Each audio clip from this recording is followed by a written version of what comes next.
уксус, как на Филиппинах я видела, продается, да? Да. Интересно, очень много ингредиентов. Скоро будет в Беларуси, наверное, продавать.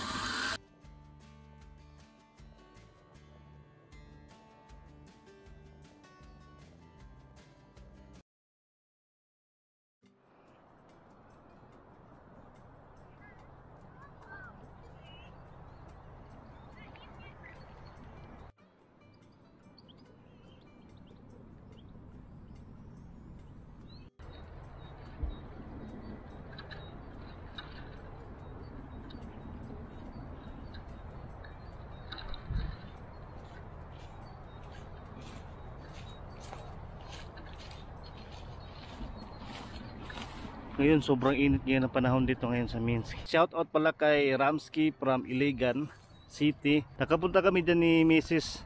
Last year dyan sa Initaw, lapit na sa Iligan. 2 beses kami napadaan dyan. Unang beses dyan kami sa Initaw Forest, yung napasyalan pa namin ni Mrs. dyan yung mga kuweba. Sobrang lalaki ng mga kahoy, sobrang dami ng kahoy dyan na sobrang laki. Tapos pangalawang beses dumaan kami dyan, doon kami sa unahan lang ng Initaw. Kalimutan ko na yung pangalan ng beach. So salamat pala sa panonood ng channel namin by dyan pala sa Iligan kay Ramsky. Mga ilang taon mula ngayon bakasyon kami ulit ni Mrs. dyan. Pag may direct flight na from Minsk to Philippines, kasi dito sa kanila walang direct flight. Ito yung panahon ngayon dito sa Belarus, guys. So straight na ito hanggang August. So ngayon naka-short lang ako ngayon. So sa ilang buwan na pag suot ng pantalon, jacket, kasi hindi komportable laging naka-jacket ba. Sa atin nasanay na tayo na punta tayo ng tindahan naka-short lang.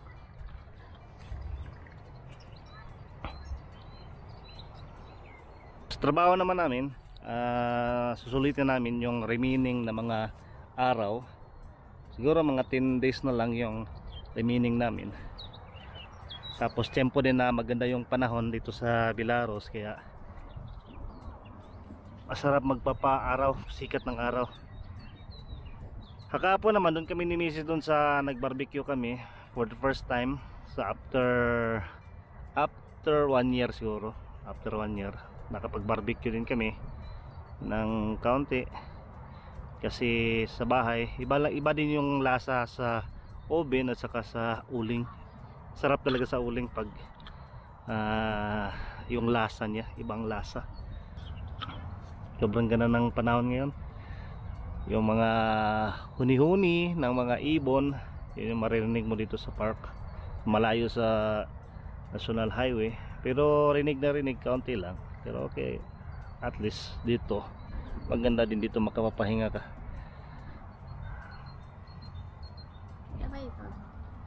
Patawag Mrs. dyan, si Mrs. nagpapainit din dito. Nagdala si Mrs. ng kumot. Higaan namin dito sa damuhan.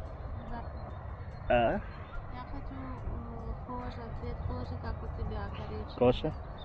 Gusto doon ni Galina katulad sa kulay ng balat ko, brown. Sila dito kasi puti, puti. Maraming sila dito, sobrang bilis paputiin.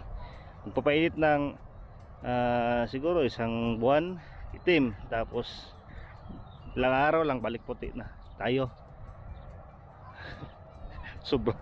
sobra 1 taon, saka pwedeng minsan nga hindi na puputi. Ako nga ano yun, pagbalik ko dito itim. Hanggang ngayon hindi pa rin nagbago. Sanay na ako na kainit-init din. Mahilig din kasi ako magpapasikat ng araw. Doon sa Pilipinas hindi naman ako takot sa araw. Puti kung puputi, itim kung itim.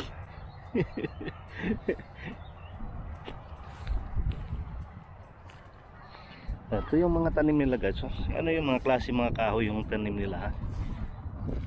Kasi dun sa ibang park, yung mga tinatanim nila, mga apple, cherry, June, July, sobrang dami ng prutas doon guys. So mag harvest na naman ako doon. Libre kasi yun, no? Libre. Yung ibang taong nandito sa kanila kumukuha doon, tapos pinibenta sa metro, merkado, sa daanan, mostly mga lola, mga lolo, lola. Minsan din may mga dalagita, may mga ayun, binibenta nila ng mura. So yung mga kumpon guys, yung hindi na kinilo, kumpon. Tapos yung marami dito, yung inihintay ko dito sa kanila, yung cherry talaga. Yung cherry na matamis. Dalawa kasing klase ng cherry, may maasim tapos may matamis. Yung matamis na cherry yung naantay ko talaga.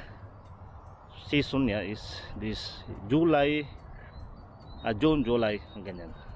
Yang building na yan guys, yan yung Scala Mall. Tapos yung sa likuran naman yung simbahan ng Orthodox.